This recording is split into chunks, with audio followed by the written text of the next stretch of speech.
First contact with the impossible. The exploration vessel Luminous Harmony drifted silently in Earth's orbit, its crystalline hull shimmering with the reflected light of the planet below. On the observation deck, Grand Observer Zelani pressed her four-fingered hand against the viewport, her silver eyes widening with disbelief. "This cannot be correct," she whispered, her pale blue skin pulsing with patterns of confusion and alarm. "Run the analysis again." Science Director Vorden approached, his slender frame floating gracefully in the ship's artificial low gravity. "We've verified the readings 12 times, Grand Observer. This planet is undeniably a Class 6 death world, the most extreme classification in our records." "Yet it teems with intelligent life," Zelani finished, studying the blue-green world below. The main display activated, showing satellite imagery of Earth's surface. Sprawling metropolitan areas connected by transportation networks, oceans traversed by vessels, and skies filled with primitive aircraft. The electromagnetic spectrum buzzed with thousands of communication signals. "They call themselves humans," explained cultural analyst Prell, his translucent membranes fluttering with excitement. "And their world Earth. According to intercepted communications, they've been the dominant species for a mere geological instant, perhaps 10,000 orbital cycles." Fleet Commander Jackson joined them, the plates of his exoskeleton clicking as he moved. Unlike the others, his species had evolved on a Class 3 world, still far more hospitable than the nightmare below. "Any species evolving on a Class 6 world should be primitive, perpetually struggling against extinction," Jackson said grimly, "not building space stations and composing symphonies." The bridge fell silent as they watched footage of humans going about their daily lives. Walking through toxic precipitation without protection, carrying loads that would crush most council citizens, consuming substances that scanners identified as mildly poisonous, and surviving temperature variations that would require specialized equipment for any of the crew to endure. "They don't even notice the dangers," Medical Officer Teska observed, her feathered crest rippling with agitation. "Look, those young ones are playing in gravity 1.4 times our standard breathing oxidizers that would corrode our respiratory systems within moments." Zelani made her decision. "We need to understand how they've achieved this. Prepare an observation protocol, no contact yet." For 6 standard cycles, the Luminous Harmony monitored Earth. The crew watched with growing fascination as humans demonstrated capabilities that defied biological understanding. Their skeletal structures regularly fracture, yet heal completely, often becoming stronger at the break points, Teska reported during a briefing. "Their skin regenerates after damage. They consume substances that would be lethal to us in minute quantities. Their immune systems adapt to new pathogens instead of succumbing. Their historical records show multiple planet-wide extinction-level events," Vorden added. "Ice ages, plagues, self-inflicted wars using atomic weapons. They rebuild rather than perish." Cultural analyst Prell, who had immersed himself in human transmissions, shared his findings. "Most fascinating is their psychology. Species from hospitable worlds develop cautious, contemplative mindsets. These humans embrace risk and celebrate exploration. They climb mountains because they are there. They sail across vast acidic oceans in primitive vessels for recreation." Commander Jackson reviewed the data with growing concern. "The Council has never encountered a species like this. Their resilience makes them either ideal allies or the most dangerous enemies in the galaxy." After extensive deliberation, Zelani finalized her recommendation. "We should establish formal contact. Their space technology is primitive but advancing rapidly. Within a century, they'll develop interstellar travel independently. Better to welcome them now under controlled circumstances." The request went to Galactic Council Command, and approval came with one stipulation. The contact team must take extraordinary precautions against Earth's hostile environment. As the shuttle prepared for descent, the contact team donned their environmental suits, full-body protection against Earth's crushing gravity, corrosive atmosphere, and microbial threats. The suit's exoskeletons would help them move in the planet's punishing gravitational field. "Remember," Zelani instructed the team, "we come as scientists and diplomats. These humans have conquered a world that would kill any of us within minutes without protection. We must approach with appropriate respect." The shuttle descended through layers of atmosphere that sensors reported contained nitrogen, oxygen, carbon dioxide, and dozens of trace elements, many toxic to Council physiology. The landing site was a neutral zone agreed upon through preliminary radio communications, a flat expanse outside a population center called Geneva. As the shuttle touched down, Zelani peered through the viewport at the assembled human delegation. They stood in the open air wearing only light fabric coverings, seemingly unconcerned by the natural forces that required the aliens to wear full environmental protection. "They're completely exposed," whispered Prell, "not even breathing apparatus."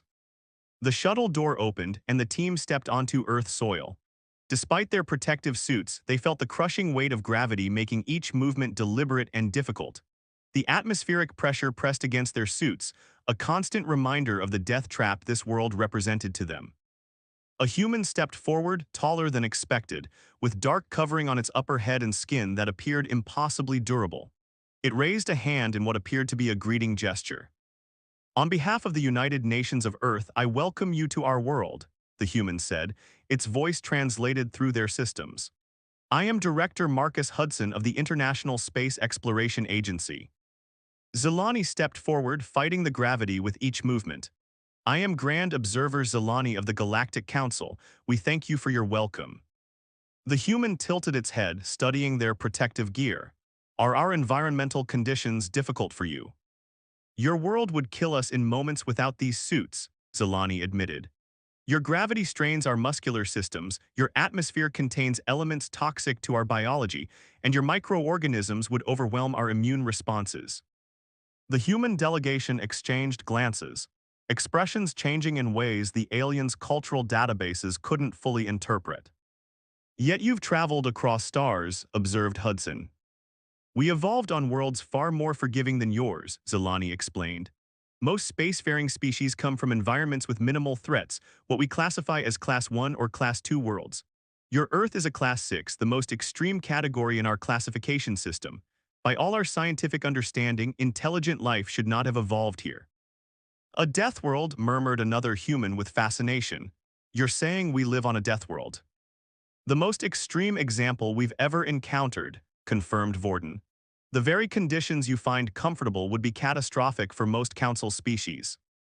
The initial meeting progressed with the exchange of basic information about their respective societies. Despite their protective technology, the aliens struggled visibly in Earth's environment. "Perhaps we should continue these discussions on your vessel," suggested Hudson, "if our environment is so taxing for you." "Understanding your world is crucial to understanding you," Zelani insisted. "Please tell us, how have you not only survived but thrived in conditions that should have prevented your evolution?" A human scientist stepped forward. "We didn't know we were special. This is simply the world that shaped us.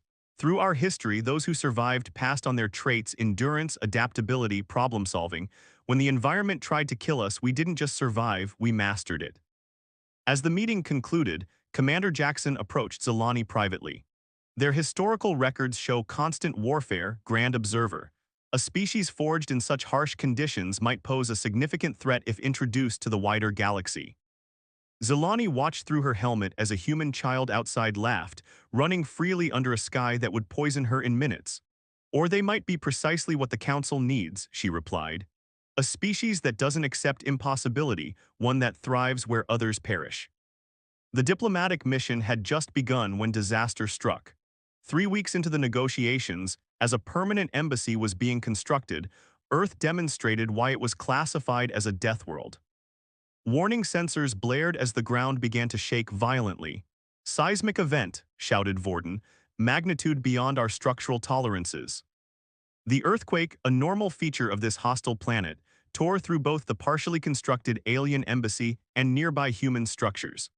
Equipment crashed to the floor as cracks appeared in the specially designed walls meant to withstand conditions far beyond what should have been necessary. "Structural integrity compromised," reported the security system. "Atmospheric containment at risk."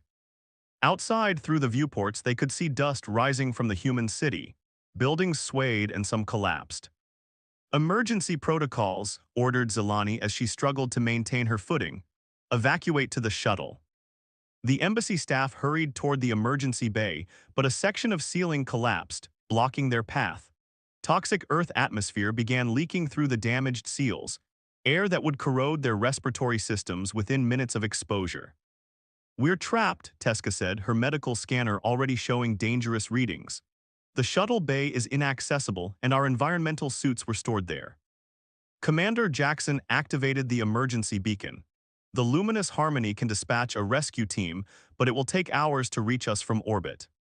We don't have hours, Zelani replied, watching as more cracks spread across the containment walls.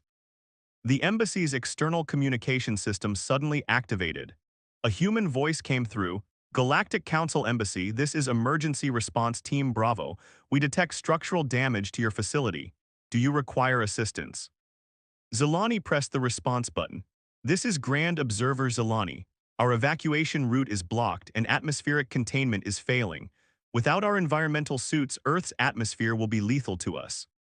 There was a pause before the human responded. Understood, remain in place, we're coming to you. 20 minutes later, as the embassy systems reported atmospheric contamination reaching critical levels, the outer doors were forced open. A team of humans entered wearing what appeared to be primitive versions of the Council's environmental suits, simple masks and protective clothing rather than the full exoskeletons the aliens required. The leader removed her mask momentarily, an act that shocked the watching aliens to speak clearly.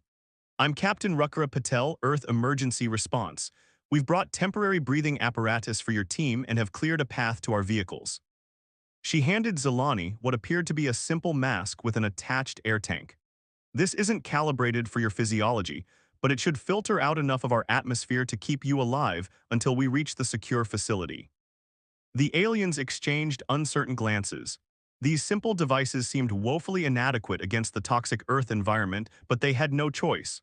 One by one, they accepted the masks. The gravity, Vorden said hesitantly. Without our exosuits, we can barely move in your gravity. Captain Patel nodded. We've brought personnel carriers. My team will assist you. What followed was a harrowing journey through the earthquake-damaged landscape. The humans moved with astonishing speed and confidence through the destruction, supporting the struggling aliens as Earth's gravity threatened to crush their bodies. The air, even filtered through the emergency masks, burned their respiratory passages, yet their human rescuers showed no signs of distress. This was just the beginning of humanity's introduction to the galactic community, a relationship that would soon be tested by fire, trial by fire. The rescue of the Galactic Council delegation became the foundation of an unprecedented alliance. 6 standard cycles had passed since that fateful day when humans had proved their remarkable adaptability by saving alien diplomats from conditions the humans considered merely inconvenient. On the newly constructed orbital station Unity Point, Grand Observer Zelani stood before the assembled representatives of 17 spacefaring civilizations. Behind her, the viewscreen displayed Earth in all its blue-green glory, beautiful, deadly, and home to the galaxy's most surprising species. Honored representatives, Zelani began, her translator converting her harmonic speech to sounds the diverse audience could understand. The integration of humanity into our Galactic Council has progressed more rapidly than anticipated. Earth scientists have already contributed significant advancements to our medical technologies, materials science, and environmental adaptation systems. She gestured to the human delegation, led by Ambassador Franklin Ochoa, who sat comfortably in the station's standardized gravity and atmosphere. Unlike the aliens who required various environmental modifications, humans needed no special accommodations. However, Zelani continued, her skin patterns darkening with concern, we face an unprecedented crisis that threatens both humanity and the Council worlds. The viewscreen shifted to display a star map highlighting an expanding region of space at the galaxy's outer rim. Red markers indicated destroyed outposts and colonies. The Krasan Imperium has accelerated its campaign of expansion, explained Fleet Commander Jackson, stepping forward. His exoskeleton had been reinforced since his time on Earth, inspired by human engineering principles. They have destroyed 3 boundary stations and 7 colony worlds in the past cycle. Their technology nearly matches our own, but their numbers are vast, and they consider all non-Krasan life as resources to be harvested. Ambassador Ochoa rose, his sturdy frame towering over most of the alien representatives. The Krasan have also probed Earth's defenses twice in the past month. Our planetary defense systems repelled them, but they're clearly assessing our capabilities. The Imperium evolved on a Class 4 world. added Science Director Vorden, displaying biological data on the view screen. They possess natural armor and significant resistance to radiation, vacuum, and temperature extremes. Their physical capabilities exceed those of most council species, though they remain less adaptable than humans. Murmurs spread through the chamber as the assembled representatives considered the implications. The Galactic Council had maintained peace for millennia through technological superiority and diplomatic finesse. The Krazen represented a direct military challenge they were ill-equipped to confront. "We have intercepted Krazen communications," continued Zelani. "They refer to humans specifically as prime specimens and Earth as a treasure world of resources and test subjects. Their interest in humanity appears to be special." Ambassador Ochoa's expression hardened. "Because we're Deathworlders like them but different." "Precisely," confirmed Zelani. "Our analysts believe they see humans as both a threat and an opportunity, potential warriors to be enslaved or genetic material to be harvested." The council representatives shifted uncomfortably. Most came from peaceful, environmentally stable worlds. Their societies had evolved beyond constant conflict, focusing instead on art, science, and philosophical advancement. Warfare remained a distant historical concept, not a present reality. Vorden activated a new display showing a distant star system. "Our scouts have located the Krazen Fleet staging area, a binary system with extreme radiation levels and gravitational fluctuations. We cannot approach it with conventional vessels without detection. Any Council military response would be anticipated and countered." Commander Jackson's exoskeletal plates clicked in frustration. "A preemptive strike might be our only option, but the environment makes it impossible for our ships to approach undetected." Ambassador Ochoa exchanged glances with his human delegation before stepping forward. "Not for us." Silence fell across the chamber. "The conditions you describe, radiation, gravitational stress, extreme temperatures, are challenging but manageable with Earth technology," Ochoa explained. "We've been hardening our spacecraft against similar conditions since our first primitive satellites. With your stealth technology adapted to our hulls, we could lead a reconnaissance mission." Medical Officer Teska's feathered crest flattened with alarm. "The radiation levels alone would be lethal to any council species. Even with shielding, exposure would cause cellular breakdown within hours." A human scientist from the Earth delegation, Dr. Joe Nascimento, accessed the station's data system. "According to these readings, the radiation is approximately 350 times what we experience during a solar flare near Earth orbit. Difficult certainly, but we've developed protection for our deep space missions that could be adapted. Humans have remarkable radiation resistance compared to Council standards." "And the gravitational fluctuations?" asked a representative from a low-gravity world, their delicate limbs supported by a hovering platform. "We thrive under crushing pressure," replied another human delegate, Colonel Zainab Nwasu of the United Earth Defense Force. "Our bodies evolved to handle Earth's gravity, which you classify as extreme, plus the additional stresses of acceleration. These fluctuations would be uncomfortable but survivable." The council representatives looked at each other in disbelief. What they considered impossible, these Deathworlders discussed as merely difficult. Zelani's skin pulsed with thoughtful patterns. "What are you proposing exactly?" Ambassador Ochoa's expression was resolute. "A joint mission, your technology, our physical capabilities.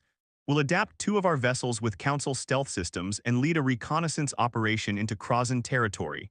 If we can gather intelligence on their fleet movements and defensive systems, we might find a weakness." "Impossible," whispered one of the council members. "No one could survive such a mission." Colonel Nwasu smiled grimly. "Being told something is impossible has never stopped humans before." 3 standard weeks later, 2 modified Earth vessels prepared to depart from the Unity Point station. The sleek black ships, originally designed for Earth's militaries, had been enhanced with Council technology, stealth systems, improved sensors, and communication arrays that could transmit across vast distances instantaneously. In the primary vessel's preparation chamber, Grand Observer Zelani met with the mission commander, Colonel Nwasu. The human officer wore a specialized suit that looked remarkably minimal compared to the full environmental protection a Council species would require for such a mission. "The modifications to your vessels are complete," Zelani said. "Our engineers have never attempted to integrate our technology with such primitive construction before." Nwasu chuckled. Primitive but sturdy, your engineers were shocked by how much redundancy we build into our systems. Multiple backups for critical components is logical when operating in extreme environments, Zelani conceded. Your species approaches engineering differently than ours. You expect systems to fail and prepare accordingly. We design systems not to fail at all. Both approaches have merit, Enwasu replied diplomatically. But when everything goes wrong at once, I prefer our way. Zelani's skin patterns shifted to express concern. The Council remains divided on this mission. Many believe it is too dangerous, that we are sending you to certain death. And what do you believe, Grand Observers? Zelani considered the question carefully. I believe that humans have repeatedly survived conditions that our science deemed unsurvivable. I believe you thrive on challenges that would destroy most species. And I believe that if anyone can succeed, it will be Deathworlders. Enwasu nodded, appreciating the alien's candor. We have a saying on Earth, necessity is the mother of invention. When there is no choice but to adapt or die, humans tend to adapt in remarkable ways. One final thing, Zelani said, producing a small device. This contains all known information about Crozan biology and technology. Our scientists believe they may be vulnerable to certain compounds that are common on Earth but rare elsewhere in the galaxy, particularly your planet's unusual oxidizing atmosphere. Enwasu took the device with interest. Oxygen as a weapon? That's ironic. The very thing that makes our world deadly to you might be deadly to our common enemy. The universe often presents such symmetries, Zelani replied. Safe journey, Colonel. The mission launched without ceremony, the modified Earth vessels disappearing into the darkness of space. For 10 tense days, the Galactic Council waited for communication. On the 11th day, when many council representatives had begun to assume the worst, a transmission arrived, fragmented and distorted by distance and interference, but unmistakably from Colonel Enwasu. Mission successful, came the broken message. Crozan fleet, larger than estimated, but vulnerable, their ships, environmental systems, critical weakness, returning with complete data, prepare, counteroffensive. 2 days later, the Earth vessels returned, damaged but intact. The mission had penetrated deeper into Crozan territory than thought possible, gathering crucial intelligence while remaining undetected. In Unity Point's main council chamber, Colonel Enwasu presented their findings to the assembled representatives. Tactical displays showed the Crozan fleet positions, planetary defenses, and communication networks. The Crozan have committed nearly 80% of their forces to this expansion campaign, Enwasu explained. But we've discovered their critical vulnerability. Their entire fleet relies on centralized environmental control systems, an efficiency they inherited from their evolution on a world with minimal environmental variation. Dr. Nascimento continued the briefing. Their biology requires precise atmospheric composition. When they encounter new environments, instead of adapting as humans do, they transform the environment to suit themselves. Their ships, their battle armor, even their planetary bases all use the same standardized life support technology. And you believe you can exploit this? Asked Commander Jackson, his tactical mind immediately grasping the implications. We've already developed a delivery system, Enwasu confirmed, displaying schematics for a modified weapon. A targeted electromagnetic pulse combined with a dispersal of Earth-based compounds, primarily oxygen and nitrogen derivatives that are harmless to humans and most council species but highly reactive with Crozan biology. Their centralized systems will cascade fail when exposed. The council chamber erupted in discussion. What had seemed an insurmountable threat now appeared vulnerable to a precisely targeted counterattack, led by the very Deathworlders the Crozan had hoped to subjugate. 1 month later, the combined Galactic Council and Earth Defense Fleet engaged the Crozan Armada at the edge of Council space. The battle was brief but decisive. When the specialized weapons developed by Earth scientists were deployed, the Crozan vessel's environmental systems failed catastrophically. Without their carefully controlled atmospheres, the Crozan warriors found themselves exposed to conditions that humans would consider merely uncomfortable, but were debilitating to their specialized biology. In the aftermath, as the remnants of the Crozan fleet retreated to their home systems, the Galactic Council convened an emergency session. Grand Observer Zelani addressed the assembled representatives. Today marks a turning point in Council history.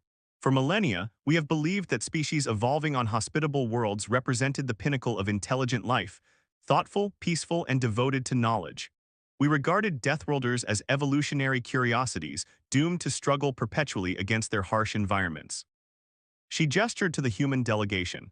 Humanity has proven otherwise. Their adaptability, their ingenuity under pressure, their willingness to confront challenges that others deem impossible, these are not weaknesses but strengths. The very conditions that should have prevented their evolution instead forged a species uniquely suited to help us face the galaxy's harshest realities. Ambassador Ochoa stepped forward. We come from a world that never gave us the luxury of complacency. Earth tried to kill our ancestors daily through predators, disease, natural disasters, and extreme environments.